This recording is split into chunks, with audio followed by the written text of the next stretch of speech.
बोलो सतगुरुदेव की जय हो। चैनल को लाइक कीजिए, सब्सक्राइब कीजिए। किसी के पास थोड़ा सा पद मिल जाता है तो नीचे वालों को इतना दबा के रखता है, सब अपने कर्म फोड़ता सारा दिन, उनकी आत्मा दुखा दुखा के। चाहे कोई फैक्ट्री मालिक है, चाहे कोई IAS IPS अधिकारी है, या कोई डॉक्टर इंजीनियर जज है, ये नहीं देखते तुम कर क्या रहे हो, क्योंकि ज्ञान नहीं है।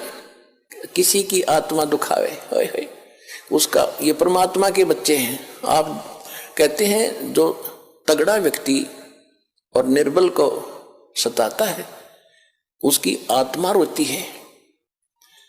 आत्मा रोती है क्योंकि वो मुकाबला तो कर ही नहीं सकता किसी भी तरीके से। ताकतवर मीन जैसे कोई पद की ताकत है, पोस्ट की ताकत है, या वैसे अपने कोई घर कबीले में घने व्यक्ति हो जाए उनकी ताकत है, स्वयं बलशाली है। तो इस तरह का व्यक्ति गरीबों को सताता है, अपने से नीचे वालों को इतना तंग करता है कि जितना वो कर सकता है बिना ज्ञान के। तो यहां परमात्मा ने आके बताया है कि कबीर गरीब ना सताइए, जाकी मोटी हाय, और बिना श्वास की जीव से लो भस्म हो जाए। देखो, कहते हैं गरीब को ना सताना, आपकी ये हालत हो जाएगी, क्योंकि वो तो जीवित श्वास है, आत्मा से उसका कनेक्शन है, रो रहा है, उसकी आत्मा दुखी है, तो उसको जरूर प्रतिफल मिलेगा, 2 दिन पीछे मिल जाएगा।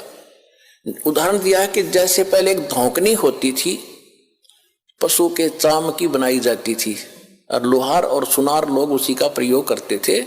उसमें ऐसे एक हैंडल सा लगा लेते थे, उसको पकड़ के ऐसे करते थे, आगे उसका एक छोटा सा सुराख होता था उस चमड़े में, और वहीं से वो हवा लेती थी और फिर ऐसे छोड़ते थे, तो वो हवा फूंक मारती थी अग्नि में, ऐरन में, जहां पर लोहे को गर्म किया जाता था, पिघलाया जाता था।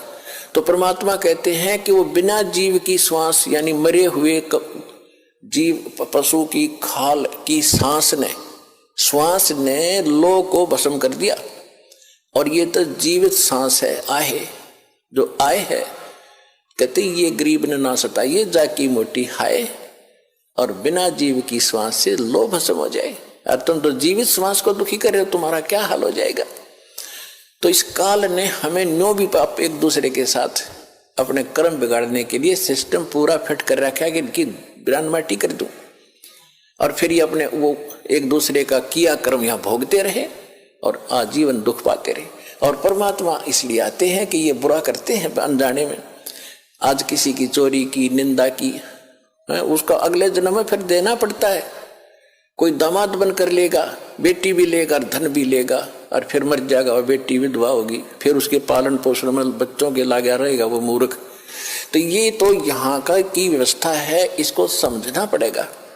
और उसी को समझाने के लिए भगवान आए कि मेरे बच्चे देख कितने दुखी हो गए, इनको वहां कोई अभाव नहीं था, देख किसी अक्ल मारी गई इनकी। तो जिस माता पिता के बालक बिगड़ जाए किसी कारण से भी, उसको चैन नहीं पड़ता जब तक उसकी पार बसाओगे। नो सोचेगा ये कभी सुधरे और वापस आ जा, और फिर मैं सीने से लगा लूं, इनको सारी संपत्ति दे दूं, मैंने क्या करना है। तो वो हमारा पिता है, हम गलत आदमी इस काल के आके फंस गए। ये गंदा आदमी है, ये कति झूठा कपटी, हर तरह से हमें मूर्ख बनाकर यहाँ पर फांस रहा है। इसको श्राप लगा 1 लाख मनुष्य शरीरधारी प्राणियों का आहार करने का, इसलिए हमें पाल रहा है, अपने स्वार्थ सारी बुराइयां करवाता है।